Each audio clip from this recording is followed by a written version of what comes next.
आर्यन दाइ तपाईको क्यारेक्टर हेरेर उहाँलाई रिस पनि उठेको थियो रे अहिलेको चाहिँ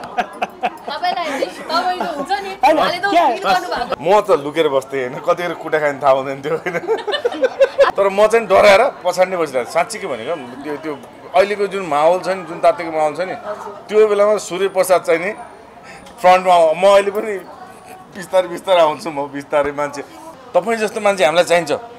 आन्दोलन गर्नुपर्ने मान्छे हामीलाई चाहिन्छ अरे म पेचा साइडमा बसेर म त कसैलाई चाहिँदैन तिमीहरूको काम के त ल भन्नु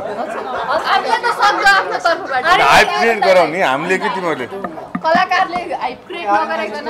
तपाईहरुले हो नि त तपाईहरु नबोलिकन फिल्म आउँदैछ नभनिकन त अनि हामीले के भनेर चाहिँ प्रचार गर्ने महाभोज अति राम्रो छ फिल्म चाहिँ लास्ट टाइममा चाहिँ यस्तै गर्नुपर्ने अवस्था छ के हाम्रो अहिलेसम्म कुनै पनि प्रशासनले कुनै पीडितको चाहिँ आवाज सुनेको छ जे अहिले कुनै पनि प्रशासनमा गएर हामीले कुनै उजुर बुजुर गर्न गयो भने पहिला मान्छे खोज्छ हामीले त गर्नु पनि केही पनि हैन अब आउने खुकुरी नै हो के गोर्खालीको चिज भन्थे नि है छप्काइ दे भन्नुपर्छ के छप्काइ दे यही सिस्टममा त खुकुरी हान्ने हो कि घर घर गएर घरै बाल्ने हो त्यो त अप्सन अब आउँछ रङ्गखबर.com सबै रङ्ग तपाईसँग महाभोज अति राम्रो छ फिल्म चाहिँ लास्ट टाइममा चाहिँ यस्तै गर्नुपर्ने अवस्था छ क्या हाम्रो फिल्ममा चाहिँ अब सोच त्यस्तै आइसक्यो किनभने पीडित हो नि सहकारी पीडित लास्ट टाइममा डिसिजन चाहिँ जनताले यसरी लिनुपर्ने हुन्छ क्या पीडितहरूलाई के चाहिँ विकल्प दिएको छ र अहिलेसम्म कुनै पनि प्रशासनले कुनै पीडितको चाहिँ आवाज सुनेको छ जे अहिले कुनै पनि प्रशासनमा गएर हामीले कुनै उजुर बुजुर गर्न गयो भने पहिला मान्छे खोज्छ प्रमाण खोज्छ सेम जस्तो फिल्ममा चाहिँ उतारिएको छ त्यो हुबहु नै त्यही छ त्यही नै छ हामीले त गर्नु पनि केही पनि हैन अब आउने खुकुरी नै हो के गोर्खालीको चिज भन्थे नि है छप्काइ दे भन्नुपर्छ के छप्काइ दे एकदमै राम्रो छ हातले तलाउन नसक्नेलाई काठले तलाउनु पर्छ भन्ने छ भनेपछि फिल्म हेरेर त्यति कुरा बुझ्यो हो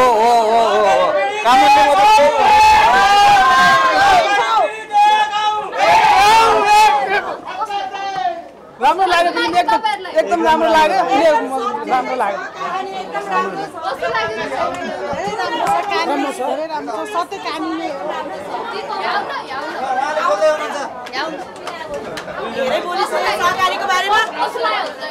एकदम ट्रु स्टोरी छ है जे मान्छेहरूले भोगेको छ त्यो नै छ जस्तो जति हामीले भोगेको त्यही नै देखाउन खोजेको छ जे होस् यो कहानीमा इन्डिङ पोइन्ट अझ भनौँ न पैसा पाएकै सरकार पीडितले पाएकै देखाउन पाए एकदम राम्रो हुन्थ्यो पार्ट 2 पनि आउनु पर्यो अनि हाम्रो सर मिसहरूले एकदम राम्रो गर्नुभएको छ फिल्मले देखाएपछि अब फिल्मले देखाए अनुसारको उपाय चाहिँ अपनाउने कि नअपनाउने त तपाईहरु त्यो बाहेक अर्को विकल्पै छैन विकल्प छैन किनभने कि सिस्टम हट्नु पर्यो यही सिस्टममा त खुकुरी हान्ने हो कि घर घर गएर घरै बाल्ने हो त्यो त अप्सन अब आउँछ राख्दाखेरि आर्यन सिग्देलको रोल हेरेपछि चाहिँ कतिको मनमा के कुरा आउँछ कतिको रिस उठ्दो रहेछ उहाँको क्यारेक्टर एकदमै क्यारेक्टर देख्दाखेरि त अब फिल्ममा डुब्दाखेरि त पक्कै पनि रिस उठ्छ तर एउटा कलाकारको ट्यालेन्ट हो उहाँहरू जस्तो पनि कुराहरूमा ढल्न सक्नुहुन्छ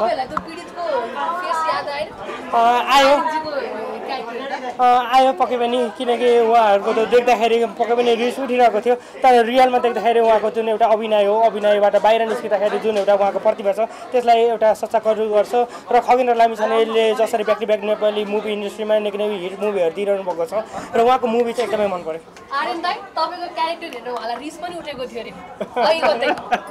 तपाईलाई तपाईको हुन्छ नि उहाँले त फिल गर्नु भएको क्यारेक्टर वाइज मात्र हो दाइको एउटा अभिनयको एउटा म एकदमै ठुलो फ्यान हो खगेन्द्र दाइको आर्यन दाइको उहाँले जुन एउटा क्यारेक्टरमा ढलेर गर्नुभएको छ सच्चा त्यो तरिकाको ल्याउनुहुन्छ र त्यसरी उहाँहरूले गरेको अभिनयहरू निकै नै राम्रो लाग्छ र उहाँ जस्तोसुकै अभिनय पनि ढाल्न सक्ने र समाजमा एउटा हरेक विकृतिहरूलाई चाहिँ उजागर गर्ने एउटा सच्चा प्रतिभा जस्तो मलाई लाग्छ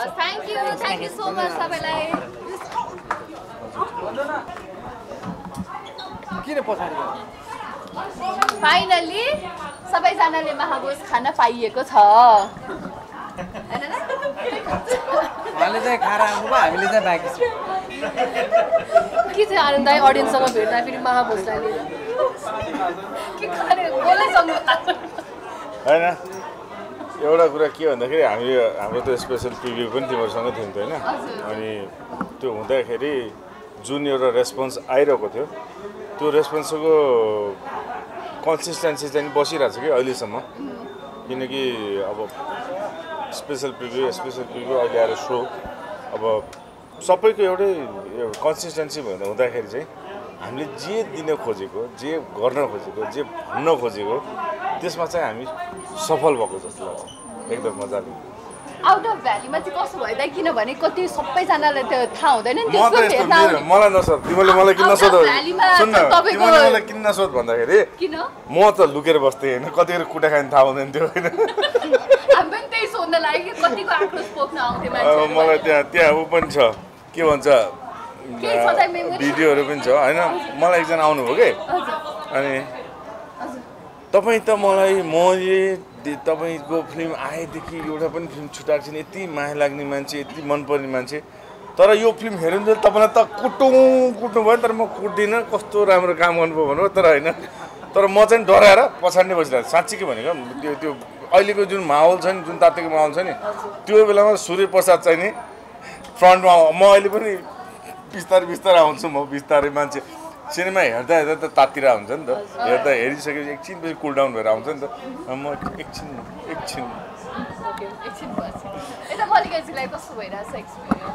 आई थिङ्क आर्यन दाइले भर्खर भन्नुभयो यसरी लाइक हाम्रो फर्स्ट सोदेखि लिएर अहिलेसम्मको त्यो रेस्पोन्स एकदमै सिमिलर आइरहेको छ जस्तो कि सबैजनाको ठ्याक्क सकेपछि बिचरा भन्छन् होला अहिले अघि पनि भनिरहेको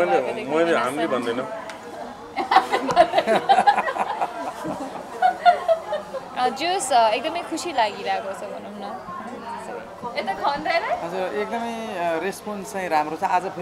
आजबाट सुरु भयो सार्वजनिक प्रदर्शन होइन त्योभन्दा अगाडिको प्रिभ्यूहरूमा जस्तो अघि आर्यनजीले भने जस्तै के अरे जस्तो खालको रेस्पोन्स जताततैबाट अनि त्यो आज यो हामी चाहिँ सायद यो सार्वजनिक प्रदर्शनको पहिलो सोमा हामी यसरी दर्शकहरूसँग भेटघाट गर्न आयौँ उहाँहरूको प्रतिक्रियाले चाहिँ हामी उत्साहित छौँ एकदम सबैले राम्रो मान्नु भएको छ सिनेमा बिस्तारै गइहाल्छ उहाँ हाम्रो अस्ति हिजो यो ताराङ सो होइन तपाईँ जस्तो मान्छे हामीलाई चाहिन्छ आन्दोलन गर्नुपर्ने मान्छे हामीलाई चाहिन्छ अरे म त साइडमा बसेर म त कसैलाई चाहिँदैन तपाईँ उत्रिने हो त आन्दोलनमा के खै अब विचार गरौँ ल यो कुरामा त खगेन्द्र फेरि सधैँ हो लड्नको लागि हक हितको लड्नको लागि अब त्यसको लागि त खगेन्द्रको त तिमीलाई पनि डाटा होला सिनेमाको लागि कसरी लगाएको अब यो सहकारीको लागि पनि लड्नलाई कुन दिन खगेन्द्रको न्युज आउँछ भने किन हेरेर बस्नुपर्छ यता अञ्जनाजी अब तपाईँ पनि श्रीमान लडाइँमा लड्न गएपछि तपाईँ जानु परिहाल्यो होइन के छ त विचार म गइ नै सकेँ नि होइन हजुर साथ छोड्ने कुरा भएन हजुर के अरे खगेन्द्र दाइ जस्तो यो फिल्म जब सर्यो नि होइन 2 हप्ता तपाईँलाई यो फिल्मलाई अब कतिको असर परे जस्तो लाग्छ अहिले चाहिँ यो यस्तो असर भन्दा पनि हरेक फिल्मले आफ्नो भाग्य त्यसरी नै ल्याएको हुन्छ होइन त्यो तत्कालीन परिस्थिति यस्तो माहौल बनाएको थियो कि त्यो बेलामा रिलिजको दिनभन्दा अघिल्लो दिनमा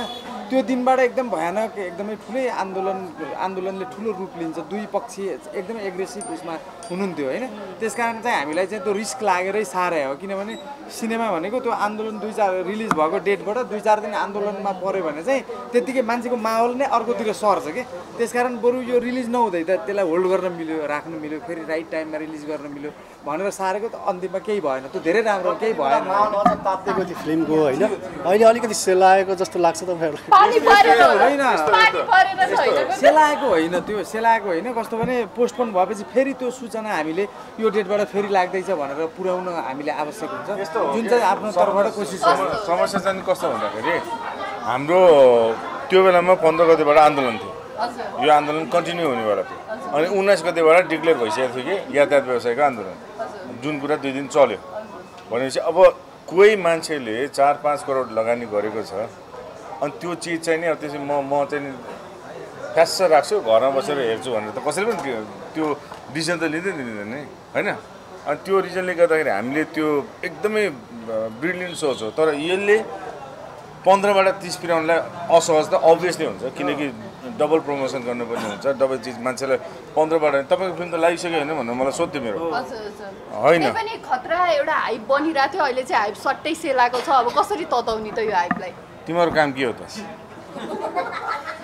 हामीले के गर्नु पर्यो हामीले गर्न सक्ने त गरि नै रहेछ माइकीमा त समात्ने हो त हजुर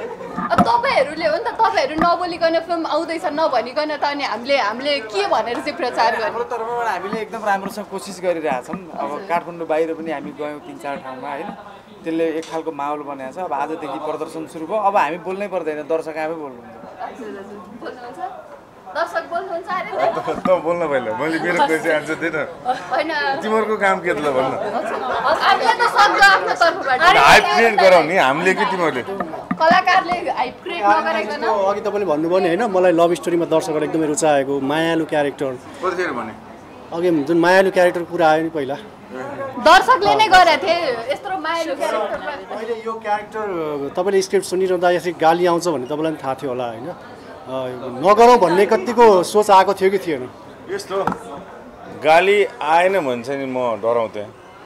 होइन यो सिनेमाको यो क्यारेक्टर गर्ने बेलामा दिनेशलाई हाम्रो स्क्रिप्ट रिडिङको बेलामा पहिला हामी त गाउँ रमाइलोको कुरामा थियो नि त त्यसपछि चेन्ज हुँदा हुँदा महाभोज भयो अनि त्यसपछि यस्तो बनेको छ यो भन्दाखेरि म त यो सूर्यप्रसाद गर्ने के भन्छ सूर्यप्रसाद तिमी दिनेशको एक्सप्रेसन यही थियो कि होइन ट्राई नगरिकन कसले चाहिँ बिलिभ गर्छ त लेट्स ट्राई इट भनेको त्यसपछि उसले दिनेशलाई मैले बिलिभ गराउन टाइम लागेको थियो कि एकदमै खै तिमीलाई सूर्यप्रसाद दिनेशको फेरि यस्तो पाइन्छ नि त तिमीलाई सूर्यप्रसाद खै के हो भन्ने भनेर टाउको कनाउनु भएको थियो भने अब यो अहिले यसमा अलिकति नेगेटिभ टाइपको छ होइन अरू केही फिल्ममा तपाईँले नेगेटिभ क्यारेक्टरमा क्यामियो गर्नुभएको छ नि त नाइन यो फिल्मको होइन अरू फिल्ममा पनि क्यामियो गर्नुभएको छ नि त नेगेटिभ अब नेगेटिभतिर जान लाउनु भएको त भाइ क्यारेक्टर वाइज चाहिँ यस्तो अब भिलेन बन्न लाग्नु भयो अरू क्यामियो पनि गर्नुभएको तिमीलाई के लाग्छ म भिलेन बन्छु होला जिन्दगीमा हैन अब तपाईलाई यत्रो सङ्गत भयो कति वर्ष सङ्गत भयो हजुर धेरै वर्ष भयो नि तपाईको आफ्नो इच्छा मान्छेको मन कति बेला तर एउटा कुरा के हुन्छ भने क्यारेक्टर राम्रो आयो भने कुनै पनि त्यसमा चाहिँ नि त्यो सेडको चाहिँ नि त्यो नेगेटिभ पोजिटिभ अथवा ग्रे कुनै पनि सेडको चाहिँ नि मान्यता चाहिँ मसँग रहँदैन हस् थ्यांक यू सो मच र शुभकामना दाइ महाभोजको लागि महाभोजलाई थ्यांक यू हामीले गर्न सक्ने त गरि नै रहेछ माइकीमा त समात्ने हो त हजुर अब तपाईहरुले हो नि त तपाईहरु नबोलिकन फिल्म आउँदैछ नभनिकन त अनि हामीले के भनेर चाहिँ प्रचार गर्ने हाम्रो तर्फबाट हामीले एकदम राम्रोसँग कोसिस गरिरहेछौँ अब काठमाडौँ बाहिर पनि हामी गयौँ 3-4 ठाउँमा होइन त्यसले एक खालको माहौल बनाएको छ अब आजदेखि प्रदर्शन सुरु भयो अब हामी बोल्नै पर्दैन दर्शक आफै बोल्नुहुन्छ दर्शक बोल्नुहुन्छ अरे त बोल्न पहिला मैले मेरो क्वेसन आन्सर दिएन हैन तिमीहरूको काम के त ल भन्न हामीले त सक्छ आफ्नो तर्फबाट हाइप क्रिएट गराउ नि हामीले कि तिमीहरूले कलाकारले हाइप क्रिएट नगरिकन अघि तपाईँले भन्नुभयो नि होइन मलाई लभ स्टोरीमा दर्शकहरू एकदमै रुचाएको मायालु क्यारेक्टर कतिखेर भने अघि जुन मायालु क्यारेक्टर कुरा आयो नि पहिला दर्शकले नै गरेको थिए यत्रो मायालु क्यारेक्टरमा अहिले यो क्यारेक्टर तपाईँले स्क्रिप्ट सुनिरहँदा यसरी गाली आउँछ भन्ने तपाईँलाई पनि थाहा थियो होला होइन नगरौँ भन्ने कतिको सोच आएको थियो कि थिएन यस्तो गाली आएन भने चाहिँ म डराउँथेँ होइन यो सिनेमाको यो क्यारेक्टर गर्ने बेलामा दिनेशलाई हाम्रो स्क्रिप्ट रिडिङको बेलामा पहिला हामी त गाउँ रमाइलोको कुरामा थियो नि त त्यसपछि चेन्ज हुँदा हुँदा महाभोज भयो अनि त्यसपछि यस्तो बनेको छ यो भन्दाखेरि म त यो सूर्यप्रसाद गर्ने के भन्छ सूर्यप्रसाद तिमी दिनेशको एक्सप्रेसन यही थियो कि होइन ट्राई नगरिकन कसले चाहिँ बिलिभ गर्छ त लेट्स ट्राई इट भनेको त्यसपछि उसले दिनेशलाई मैले बिलिभ गराउन टाइम लागेको थियो कि एकदमै खै तिमीलाई सूर्यप्रसाद दिनेशको फेरि यस्तो पाइन्छ नि त तिमीलाई सूर्यप्रसाद खै के हो भन्ने भनेर टाउको कनाउनु भएको थियो भने अब यो अहिले यसमा अलिकति नेगेटिभ टाइपको छ होइन अरू केही फिल्ममा तपाईँले नेगेटिभ क्यारेक्टरमा क्यामियो गर्नुभएको छ नि त नाइन यो फिल्मको होइन अरू फिल्ममा पनि क्यामियो गर्नुभएको छ नि त नेगेटिभ अब नेगेटिभतिर जान लाउनु भएको त भाइ क्यारेक्टर वाइज चाहिँ यस्तो अब भिलेन बन्न लाग्नु है अरू क्यामियो पनि गर्नुपर्छ तिमीलाई के लाग्छ म भिलेन बन्छु होला जिन्दगीमा हैन अब तपाईलाई यत्रो संगत भयो कति वर्ष संगत भयो हजुर धेरै वर्ष भयो नि तपाईको आफ्नो इच्छा मान्छेको मन कति बेला तर एउटा कुरा के हुन्छ भने क्यारेक्टर राम्रो आयो भने कुनै पनि त्यसमा चाहिँ नि त्यो सेडको चाहिँ नि त्यो नेगेटिभ पोजिटिभ अथवा ग्रे कुनै पनि सेडको चाहिँ नि मान्यता चाहिँ मसँग रहँदैन थ्याङ्क यू सो मच र शुभकामना दाइ महाभोजको लागि महाभोजलाई थ्याङ्क यू